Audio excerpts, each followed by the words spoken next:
அங்க அங்க பாருங்க.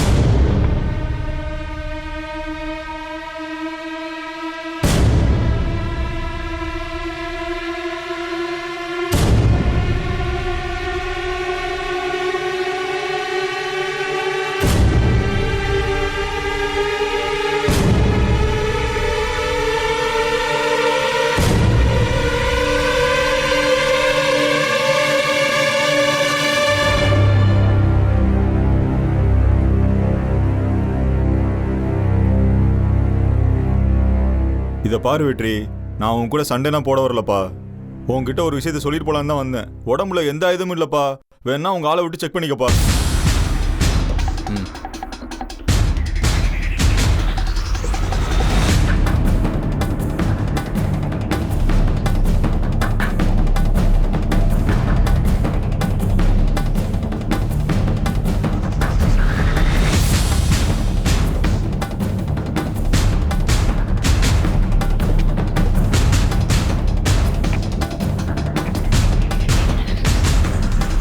ஒன்றும்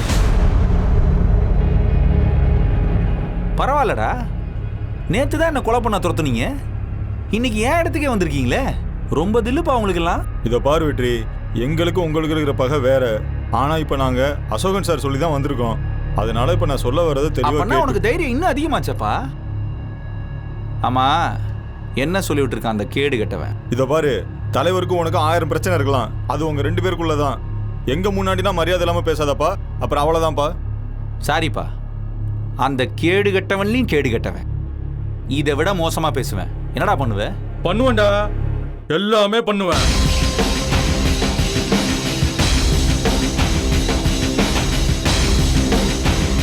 ஆனா என் தலைவனை எதிர்த்து நீ ஒண்ணுமே பண்ண முடியாது.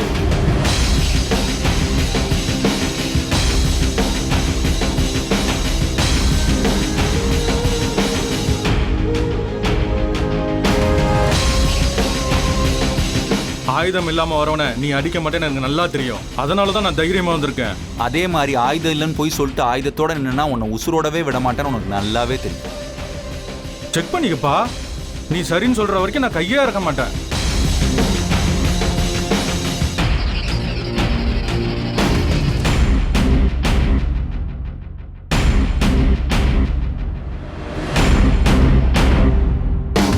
ஒன்றும் இல்லைண்ணே. சரி, உன்கிட்ட ஆயுதம் இல்லை, விஷயத்த சொல்லு. வெற்றி, எதுக்காக இப்ப நீ வீம்புக்கு தண்ணி குடிக்கிற? நீ ஒப்புக்கிட்டாலும் இல்லைனாலும் எங்க தலைவர் தமிழ்நாட்டிலே ஒரு முக்கியமான அரசியல்வாதி. அது உனக்கு புரியுதா இல்லையா? அதை பத்தி எனக்கு கால் தூசி கூட கவலை இல்லை. வந்த விஷயத்த மட்டும் சொல்றா. உனக்கே இப்ப புரிஞ்சிருக்கும். எங்க தலைவர் மகனை அடிச்சிட்டு உன்னால நிம்மதியா வாழ்ந்துட முடியாது. அதுக்கு தாண்டா வெயிட்டிங்க. அதையும் ஒரு கை பார்க்க தானே போறேன். வெற்றி, இது உனக்கும் தலைவருக்கும் தனிப்பட்ட பகை.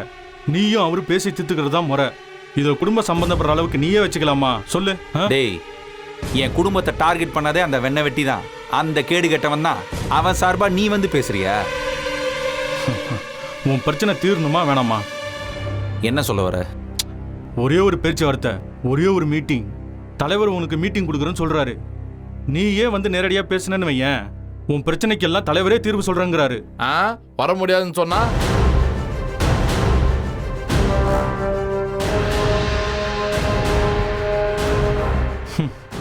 இதை பாரு, இந்த மாதிரி எகன முகனையா கேட்டா நான் என்ன பதில் சொல்ல முடியும்? நேரடியா உங்ககிட்ட கேட்கிறேன். தலைவர் மீட்டிங் கொடுக்குறேன்னு சொல்லியிருக்காரு. நீ வருவியா மாட்டியா? ஏய், உன் தலைவனுக்கு அவ்வளோ ஆத்திரம்னா இங்கே வந்து பார்த்துட்டு போக சொல்லு. அதெல்லாம் முடியாது. தலைவர் தந்தது ஒரே ஒரு ஆப்ஷன் தான். நீ வந்து அவரோட இடத்துல சந்திக்கணும். முடியுமா முடியாதா? ஏய், யாருக்கிட்ட வந்து எங்க பேசுற? என்ன? ஏய், பேசாமறா கோட்ரு. சரி, நானே நேரில் வரேன். எங்க வரணும், எப்போ வரணும்? அண்ணனே கால் பண்ணி சொல்லுவாரு. அப்ப நீ சொன்ன இடத்துக்கு கரெக்டா வந்தா போதும். வரட்டா? வானே.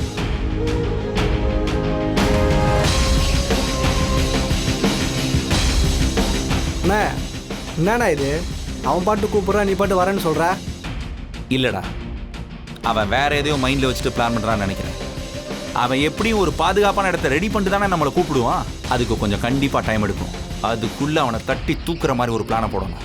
நாம என்ன பிளான் பண்றோம்னு கூட அவனுக்கு தெரியக்கூடாது. அப்படி தெரியக்கூடாதுன்னா அவன் கூப்பிட்ற இடத்துக்கு நாம போய் தான் ஆகணும். முடிஞ்சா நாம் அவனை சந்திக்கிறப்ப நாம் சொல்கிறத அவன் செய்கிற நிலைமையில இருக்கணும். பார்ப்போம், அதுக்கு தகுந்த மாதிரி ஒரு பிளானை போடுவோம்.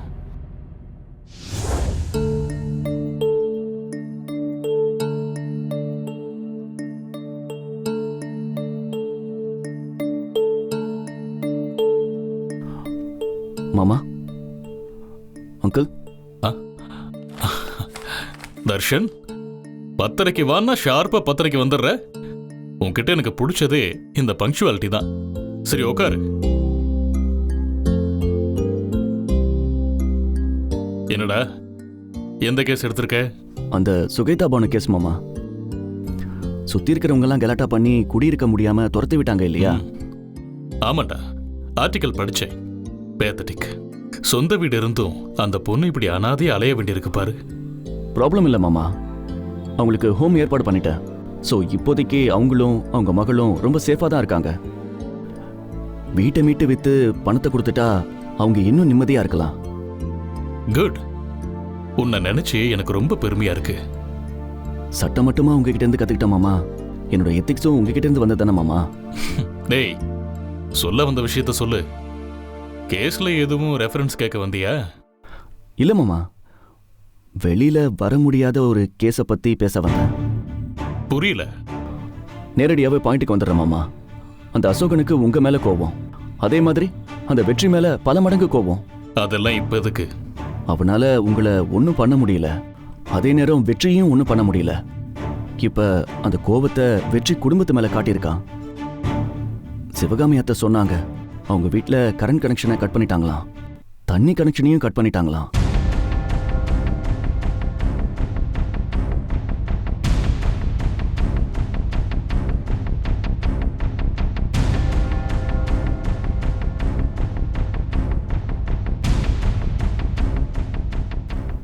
இப்ப முனிசிபாலிட்டியில இருந்து எப்ப வேணாலும் அந்த வீட்டை இடிக்கிற நிலைமையில இருக்காங்களா மாமா. சரி, இதையெல்லாம் எதுக்கு நீ என்கிட்ட சொல்ற? தோணுச்சு மாமா, உங்ககிட்ட சொன்னா உங்களால ஏதாவது பண்ண முடியும்னு தோணுச்சு. சொல்லப்போனா உங்களால மட்டும்தான் இதுக்கு ஏதாவது பண்ண முடியும். அதான் உங்க காதல இதை போட்டுட்டு போலான்னு வந்தேன். டேய், எந்த நம்பிக்கையில் இதை என்கிட்ட கொண்டு வர தர்ஷன்? நான் வெற்றிக்காக வாதாடினேன். அது என் மனசாட்சி எனக்கு கொடுத்த வேலை. அதுக்காக அந்த வெற்றியை நான் மாப்பிள்ளன்னு ஏத்துக்கிட்டேன். அவன் அப்பாவை என்னோட சம்பந்தியா ஏத்துக்கிட்டேன்னு அர்த்தம் ஆயிடுமா? சாரி மாமா, நான் அந்த அர்த்தத்தில் சொல்ல வரல. மேபி ஒரு அநியாயம் நடக்குது, உதவி பண்ணலான்னு உங்க மனசு மாறலாம்ல, அந்த ஆங்கிள் பார்த்தேன். மாறாது. இந்த மாதிரி நாட்டுல 1000 பிரச்சனை இருக்கு. எல்லாத்துக்கும் நான் இறங்குனா என் வேலையை யாரு பாப்பா? அந்த வெற்றியோட அப்பாவுக்கு ஒரு பிரச்சனைனா அதை அவர் தான் பார்த்துக்கணும். நான் எதுக்காக அவங்களுக்கு டிஃபென்ஸ் வேலை பார்க்கணும்? அது என் வேலை இல்லைல்ல. எஸ் மாமா. உன் மேல எனக்கு கோபமே வரமாட்டேங்குதுடா. இதே வேற யாராவது சொல்லியிருந்தா லெஃப்ட் அண்ட் ரைட் வாங்கியிருப்பேன்னு நினைக்கிறேன். தேங்க்ஸ் மாமா. முதல் தடவையா ஒரு ப்ராப்ளத்தை என் முன்னாடி கொண்டு வந்தேன். நான் முடியாதுன்னு சொல்லிட்டேன். என்ன புரிஞ்சுக்கிட்டு இனிமே இந்த பிரச்சனையை என் முன்னாடி கொண்டு வர மாட்டேன்னு நம்புறேன்.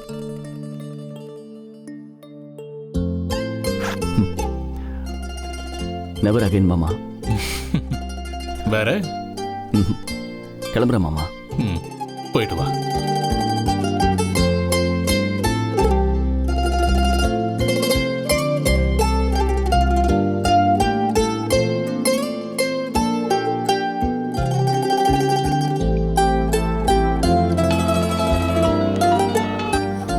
சொல்லு தர்ஷன், அப்பா என்ன சொன்னாரு? நான் எதிர்பார்த்தது தான். இதுல தலையிட முடியாதுன்னு உறுதியா சொல்லிட்டாரு அபி. கடைசியில அவரும் முடியாதுன்னு சொல்லிட்டார்ல? இல்ல அபி, கையில எடுத்துக்க முடியாதுன்னு சொல்லிட்டாரு. அதுல அவர் தரப்பு நியாயத்தையும் சொல்லிட்டாரு அபி. அவ்வளவுதான். ஓகே தர்ஷன், எனக்காக நீ அப்பா கிட்ட பேசினதுக்கு தேங்க்ஸ். எனக்கு தேங்க்ஸ் சொல்லணுமா? எப்பவும் உனக்கு சப்போர்ட்டா நான் உன் கூடவே தான் இருக்கேன் அபி. Okay, thank you Darshan.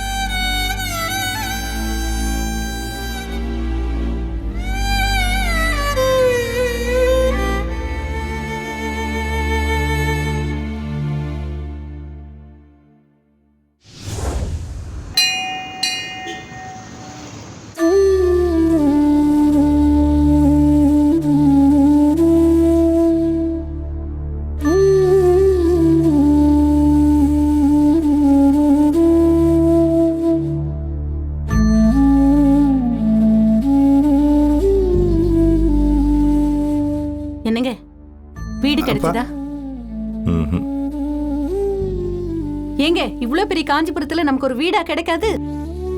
என்ன பண்றது கமலா, இவ்வளோ பெரிய காஞ்சிபுரத்துல எல்லாருக்கும் அசோகனையும் தெரிஞ்சிருக்க. அசோக நம்ம குடும்பத்து மேல கோவமா இருக்கான்னு காஞ்சிபுரத்துல எல்லாருக்குமே தெரிஞ்சிருக்கு. அப்புறம் எவன் வீடு கொடுப்பான்? ரொம்ப தெரிஞ்சவங்க, பல நாள் பழகினவங்க கூட இப்ப என்ன கண்டா தள்ளி நிக்க ஆரம்பிச்சிட்டாங்க. வீடு பார்க்க கூட வர சொன்னா யாரும் வரல, பயப்படுறாங்க.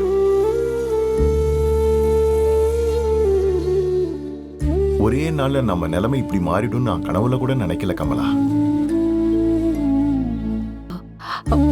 இப்ப என்னங்க செய்யறது? நமக்கு 2 வழிதான். இந்த வீட்டை இடிச்சாலும் இந்த வீட்லயே ஓரமா ஒண்டிக்கிட்டு எப்ப திருடன் வருவான், எப்ப நாய் வரும்னு பயந்துகிட்டே வாழ வேண்டியதுதான். ஏங்க, கதவே இல்லாத வீட்ல இத்தனை பொம்பளைங்க எப்படிங்க இருக்க முடியும்?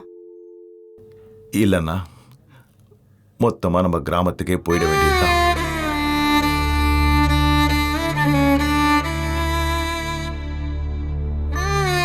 அசோகனும் ஆதித்தனும் அங்க வந்து யாரும் ஒன்றும் பண்ண முடியாதுல்ல. அப்பா, என்னோட பிஸ்னஸ் எல்லாம் காஞ்சிபுரத்துல தான் இருக்கு. இதை விட்டுட்டு நான் எப்படிப்பா கிராமத்துக்கு வர்றது?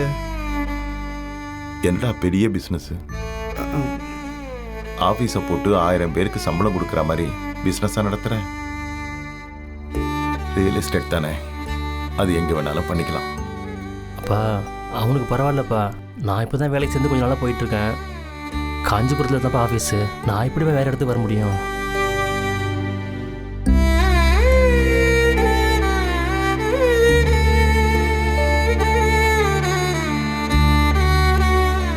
தெரியலடா.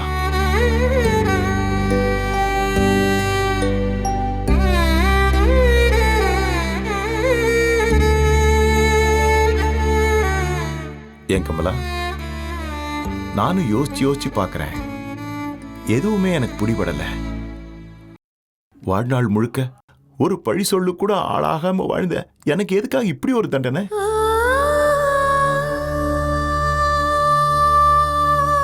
சொந்தமா வீடு வேணும்னு செலவை சுருக்கி வைத்த சுருக்கி பார்த்து பார்த்து கட்டின இந்த வீடு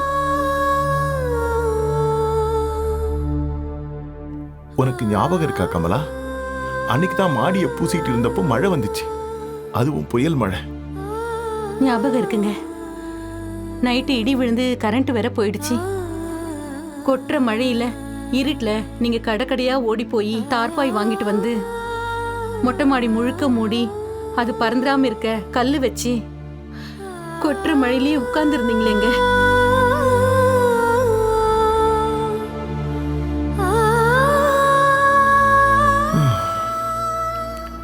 பார்த்து பார்த்து இந்த வீட்டை கட்டினேன். பிள்ளைங்க வளர்ற மாதிரிதான் நம்ம கண்ணு முன்னாடியே இந்த வீடும் வளர்ந்துச்சு. அப்போ சுத்தி இவ்வளவு வீடுங்க கூட இல்லை. வனாந்தரம், பாம்பு வரும், இந்த வீட்டுக்குள்ள பெருச்சாளி வரும். அத்தனையில இருந்தும் நமக்கு பாதுகாப்பு கொடுத்தது இந்த வீடு தானே கமலா? அப்பெல்லாம் கரண்ட் போயிடுச்சுன்னா ஈபி காரங்க வந்து பார்க்க 2-3 நாள் ஆகும். அப்பவும் நாம கவலைப்படாம தான் வாழ்ந்தோம். நீங்க தான் சைக்கிள்ல போய் குடத்துல தண்ணி பிடிச்சிட்டு வருவீங்க. உண்மைதான் கமலா, எவ்வளவோ கஷ்டப்பட்டிருக்கோம். அவ்வளோ கஷ்டத்திலையும் நம்மள தாய் மாறி உள்ள வச்சு காப்பாத்தினது இந்த வீடுதான்.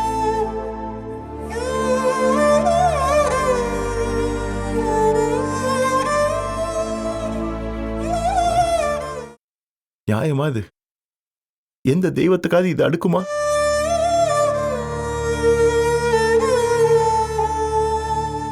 எத்தனையோ புண்ணியம் பண்ணியும் இப்ப நம்மளை காப்பாத்த ஆள் இல்லாம நிற்கதியா நிக்கிறமே. ஏன் கமலா?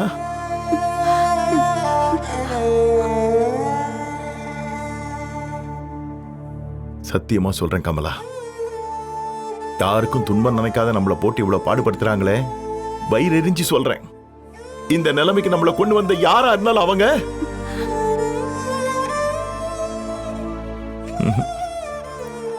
வேணாம். நான் எதுக்கு அவங்கள சமைச்சுக்கிட்டு? கடவுள்னு ஒருத்தன் இருக்கான்ல, எல்லாம் அவன் பார்த்துட்டு தானே இருப்பான். மனசு இருந்தா அவன் தண்டிக்கட்டும், இல்ல நம்மள தண்டிச்சுட்டு போட்டோம். அவன் மேல பாரத்தை போட்டு போ. அழாதடா.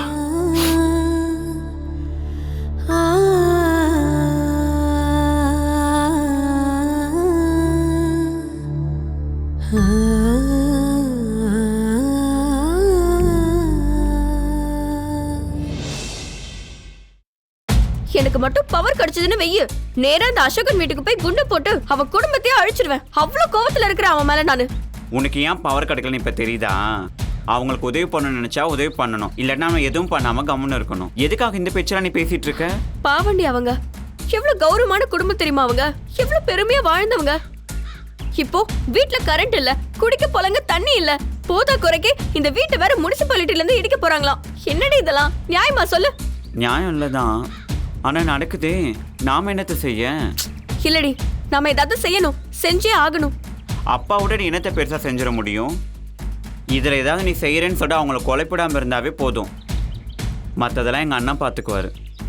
உங்க அண்ணன் கிழிச்சான் வந்து 2 நாள் ஆச்சு. இது வரைக்கும் என்னத்த செஞ்சான் அவன்? ஒரு துரும்பியாவது கிள்ளி போட்டுப்பான் அவன். எனக்கு அத்தை முகத்தை பார்க்க பார்க்க எனக்கு அவ்வளவு நெஞ்செரியுது. இவன் என்னடானா தின்னுட்டு ஊரை சுத்திட்டு கிடக்குறான். ஏய் நிறுத்தடி, எங்க அண்ணன் எதுவுமே முயற்சி பண்ணலன்னு உனக்கு எப்படி தெரியும்? செஞ்சிருந்தா தான் நேரத்துக்கு கரண்ட் வந்திருக்குமே. அதுக்காக எங்க அண்ணன் எதுவுமே செய்யல நீ சொல்லிடுவியா? இல்ல என்ன செய்யறாருன்னு உன்கிட்ட சொல்லணுமா? அதானே பார்த்தேன். நீ எனக்கு அந்த காட்டு பையில விட்டு கொடுத்திருக்க. அவன் ஒரு ரவுடி பையன், நீ அவனுக்கு பின்பாட்டு பாடுற தங்கச்சி. எல்லாம் என் நேரம்.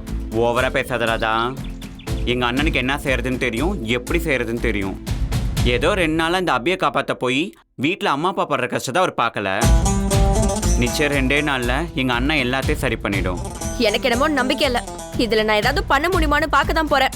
அடே வேணாண்டி, எங்க அண்ணன் என்னத்தையாவது செஞ்சு திரும்பி வர வைக்கிற நேரத்துல நீ உள்ள பூந்து ஏதாவது கெடுத்து விட்டுறாதடி. எல்லாம் எனக்கு தெரியும், நீ வேலையை பார்த்துட்டு போ. நான் போய் இந்த நாச்சியரம்மா இன்னைக்கு ஹாஸ்பிட்டல் போகணுமா இல்லையான்னு போய் கேட்டுட்டு வரேன். பாவம், அவங்க என்னைய நம்பி உட்கார்ந்துட்டு இருக்க போறாங்க. உன்னை நம்பி இருக்கிற சவாரிக்கே நீ இவ்வளவு அக்கறை எடுத்துக்கிறியே. எங்க அண்ணன் நம்பி இருக்க வீட்டை எங்க அண்ணன் கை விட்டுருவான்னு நினைக்கிறேன். ஆமா, இவ்வளவு நாளா உங்க அண்ணன் இந்த வீட்டுக்கு எல்லாத்தையும் செஞ்சு கிழிச்சிட்டாரு. இப்பதான் கையை விடாம செய்ய போறாராக்கும். ஓடி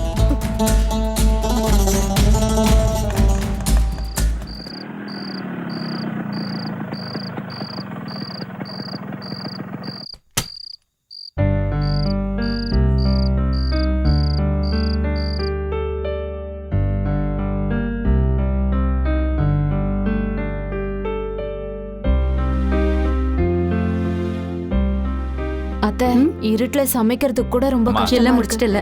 சாப்பாடு ரெடியாமா? ரெடியா இருக்கு. உட்காரு. அந்த தட்டை எடு. குடு. இந்தாங்க அத்தை. இந்தா.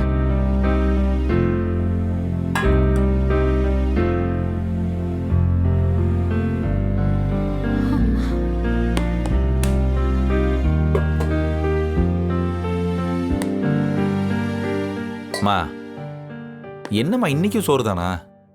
டேய், கரண்ட் இருந்தா அம்மா இட்லி தோசைக்கு ஆட்டி இருக்க மாட்டேனா? சாப்பிடுறா. ஏன் துரை பெரிய ராஜவம்சம், சோறு எல்லாம் உள்ள இறங்காது.